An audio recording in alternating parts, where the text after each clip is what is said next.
Hello बच्चों, चलिए प्रश्न को पढ़ते हैं। वेग निर्धारक पद से आप क्या समझते हैं? अभिक्रिया की क्रियाविधि को ज्ञात करने में ये किस प्रकार सहायक है? तो आइए बच्चों, मुख्य अवधारणा को समझते हुए हम इस प्रश्न को हल करते हैं।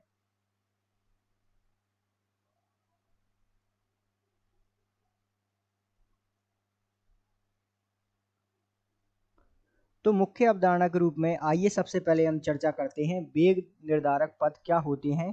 तो आइए इन्हें हम समझते हैं।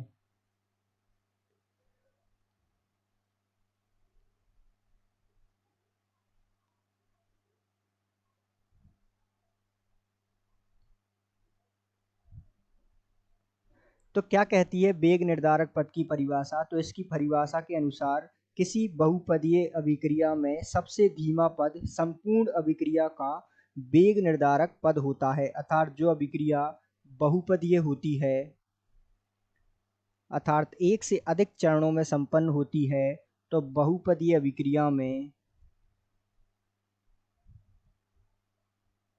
जो सबसे धीमा पद होता है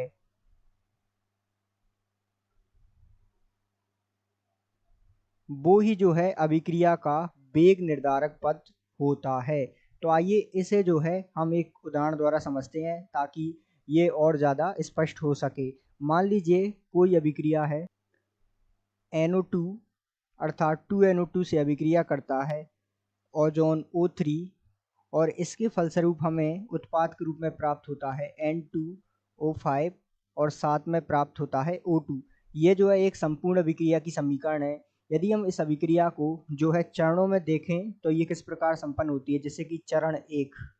तो ये अभिक्रिया चरण एक में किस प्रकार संपन्न होती है? सबसे पहले इसमें होता है NO2 जो है NO2 से अभिक्रिया करता है, और जो है यहाँ पर NO3 तथा साथ में NO का निर्माण होता है, और ये अभिक्रिया मंद तथा धीमी होती है, अर्थात मंद या धीमी होती है। इसी प्रकार यदि हम इस अभिक्रिया का चरण 2 देखें तो उसमें ये अभिक्रिया किस प्रकार संपन्न होती है? तो उसमें जो है NO3 जो हमें प्राप्त हुआ चरण 1 में, वो NO2 से अभिक्रिया करता है, और जो है हम अंततः उत्पाद तक पहुंचते हैं N2O5 तक। तो ये जो अभिक्रिया का पद है वो तीव्र पद है, अर्थात इसमें तीव्र चरण में ये संपन्न हो रही है।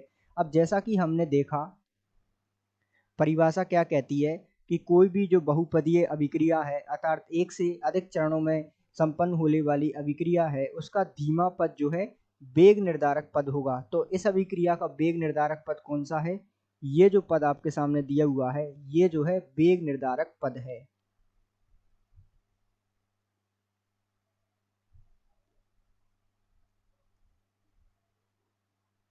क्योंकि ये जो है सबसे धीमा पद है, तो ये जो है वेग निर्धारक पद होगा।